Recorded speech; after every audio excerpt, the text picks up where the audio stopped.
Hello, welcome to my channel.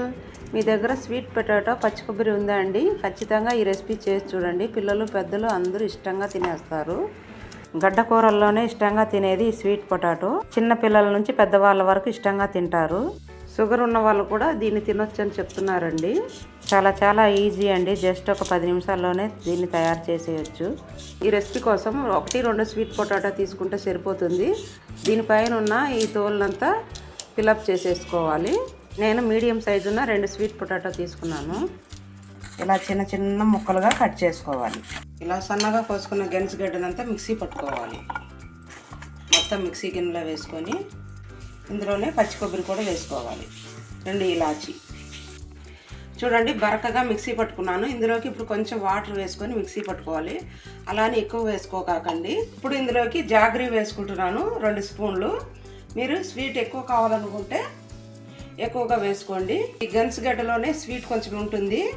BP sugar ఉన్న వాళ్ళు jaggery వేసుకోకుండా ఓన్లీ గెన్స్గడ్డ ఇలా చేసుకొని దీన్నే చేసుకొని తినేయచ్చు. ఈ జాగరీ వేసుకొని అవసరం లేదు. చిన్నపిల్లలకు పెట్టాలనుకుంటే మటుకు ఈ బెల్లం పొడి వేసుకొని చేసి పెట్టండి. పిల్లలు ఇష్టంగా తినేస్తారు. దీన్ని ఓసారి అలా మిక్సీ పట్టుకొని వచ్చేద్దాము. 1 కప్పు బియ్యం పిండి తీసుకుంటున్నాను. ఇందులో కొంచెం సాల్ట్, తురిమి పెట్టుకున్న పచ్చి కొబ్బరి. ఇందులోకి వాటర్ కొంచెంగా వేసుకొని కలుపుకోండి. చల్లటి నీళ్ళే, వేడి నీళ్ళు ఏం అవసరం లేదు. ఇలా బాగా కలుపుకోవాలి. చూడండి, పిండి అంతా ఇలా కలుపుకోవాలి. ఇడ్లీ పిండి కన్నా కొంచెం గట్టిగా ఉండాలి, మరీ గట్టిగా ఉండకూడదు. చూడండి, ఇలా కలుపుకోవాలి పిండి అంతా బాగా. ఇలా ప్లేట్ తీసుకోవాలి. ప్లేట్లోకి నెయ్యి వేసుకొని ప్లేట్ అంతా నెయ్యి అప్లై చేసుకోవాలి. మీ దగ్గర నెయ్యి లేకపోతే ఆయిల్ అయినా అప్లై చేసుకోవచ్చు. చూడండి, ఇలా ప్లేట్ అంతా అప్లై చేసేసాను, ప్లేట్ చుట్టూరు అంతా. ఇప్పుడు మనం రెడీ చేసి పెట్టుకున్నాక ఈ బియ్యం పిండి ప్లేట్లో వేసుకోవాలి. వేసుకొని ప్లేట్ అంతా ఇలా పరుచుకోవాలి.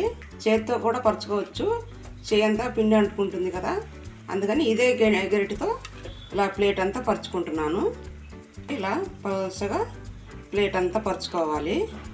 చాలా టేస్ట్గా ఉంటుందండి. డిఫరెంట్ అయిన టేస్ట్ ఇది. పిల్లలు చాలా ఇష్టంగా తినేస్తారు.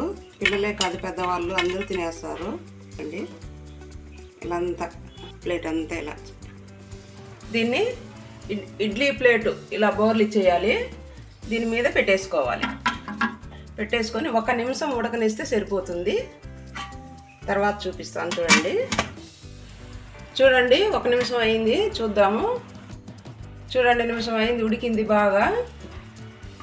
చూడండి, మిక్సీ పెట్టుకున్న ఈ పేస్ట్ అంతా దీని మీద వేసుకున్నాము. ఇలా ఇదంతా అప్లై చేసుకోవాలి దీని మీద. ఈ పిండి వేసినప్పుడే వేసుకున్నాం అనుకోండి, ఈ పిండి ఇది అంతా కలిసిపోతుంది. ఇలా 1 మినిట్ ఉడకబెట్టుకొని వేసుకున్నాం అనుకోండి, పిండి ఉడికిపోతుంది. ఇది ఇప్పుడు దీంతో కలుస్తుంది అనమాట. చూడండి, ఇది వేరుగా ఉంటుంది అనమాట. చూడండి, ఇలా అంతా అప్లై చేసుకోవాలి. మీకు స్వీట్ ఇంకొంచెం వేసుకోవాలనుకుంటే ఇంకో స్పూను బెల్లం వేసుకోండి, తీయగా బాగుంటుంది. ఇంకా దీనిపైన కొన్ని జీడిపప్పు, కాజు వేసుకుంటున్నాను. మీరు ద్రాక్ష అయినా వేసుకోండి, చాలా టేస్ట్గా ఉంటుంది. ఇప్పుడు మూత పెట్టుకొని ఇంకొక 1-2 నిమిషాలు ఉడకబెట్టుకుందాం. ఇప్పుడు చూద్దాము. చూడండి, 1-2 నిమిషాలు అయింది, కొంచెం ఉడికింది. చూడండి, ఇప్పుడు దీనిపైన మిగిలిన పిండిని పోసుకుందాము. ఇలా స్లోగా పోసుకోవాలి. ఇలా అంతా వేసుకున్న తర్వాత మూత పెట్టుకొని మరో 5-6 నిమిషాలు ఉడకపెట్టుకోవాలి. ఇప్పుడు చూద్దాము. చూడండి, ఉడికింది. ఇలా తీసి పక్కన పెట్టేద్దాము. సైడ్ అంతా కూడా ఎలా వచ్చింది చూడండి. ఇప్పుడు కట్ చేసుకుందాము. 2 నిమిషాలు ప్యాన్ గాలికి పెట్టేసామంటే చల్లారిపోతుంది. అప్పుడు కట్ చేసుకోవచ్చు. చూడండి ఎంత బాగా వచ్చిందో. ఇలా స్లోగా తీసుకోవాలి. ఇప్పుడు కూడా కొంచెం వేడిగానే ఉంది.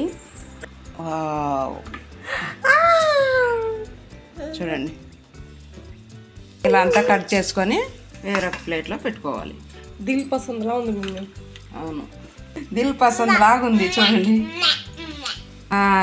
చిన్మయికి మా అమ్మ అని వాళ్ళ అమ్మకు ముద్దు పెడుతుంది. చూడండి, సూపర్గా వచ్చింది.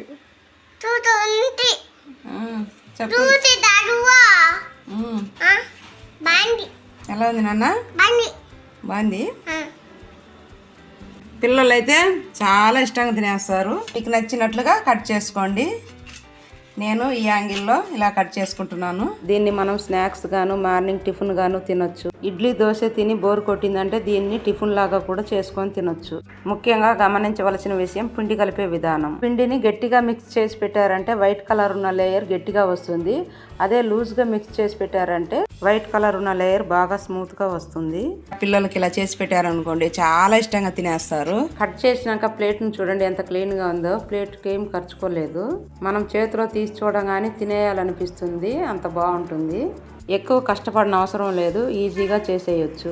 ఇంటికి ఎవరైనా గెస్ట్లు వచ్చినారు ఇలా స్పెషల్ గా చేసి పెట్టొచ్చు. చాలా ఇష్టంగా తినేస్తారు. ఇంత టేస్టీ అయిన రెసిపీకి మిమ్మల్ని మెచ్చుకోకుండా ఉండనే ఉండరు. చూడండి ప్లేట్కి ఏమాత్రం ఖర్చుకోలేదు. చూడండి చూడండి ఎలా ఉందో ఒక టేస్ట్ చూద్దాము. మా చింటుగాడు తినాలంట.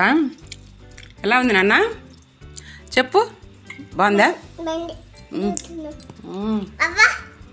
బాగుంది. సూపర్. చాలా బాగుందండి. చూడండి లోపల స్వీట్గా కొబ్బరి ఈ గన్సిగడ్డ వేసుకున్నాగా చాలా టేస్ట్గా ఉంది. చాలా ఈజీ అయిన మెథడ్తోనే చేసినాము. మీరు ఇందులో బాదాం ముంతమామిడి పప్పు మిక్సీ పట్టుకొని కూడా చేసుకోవచ్చు. చాలా హెల్దీగా ఉంటుంది. చాలా టేస్టీగా ఉంటుంది. ఈ రెసిపీ మీకు నచ్చినట్లయితే ఒక లైక్ చేసి సబ్స్క్రైబ్ చేసుకోండి. మీ ఫ్రెండ్స్కి రిలేటివ్స్కి షేర్ చేయండి.